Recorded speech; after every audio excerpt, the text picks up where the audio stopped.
Miss call हा miss कॉलच असतो, बरं का.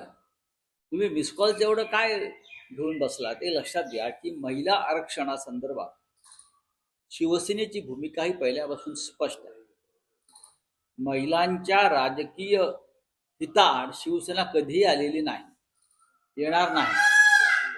आणि महाराष्ट्राचं म्हणाल तर महाराष्ट्र हे पहिलं राज्य आहे ज्यांनी महिला आरक्षणाची, महिला राजकीय आरक्षणाची स्थानिक स्वराज्य संस्थांमध्ये ती मुहूर्तमेढ रोवलेली आहे, तो महाराष्ट्र.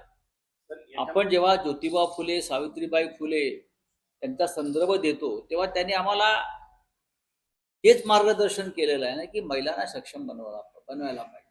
तसं नसतं तर आज मुंबईच्या महापौरपदी महिला नसत्या किंवा विधिमंडळामध्ये महिला नसत्या. एक ऐतिहासिक पाऊल आहे असं नरेंद्र मोदी सांगतायत. चतुर्वेदींनी समर्थनासाठी तो मिस कॉल होता, तो दिला. ठीक आहे ना. महिला असा आहे की या देशातल्या सर्व पक्षीय महिलांना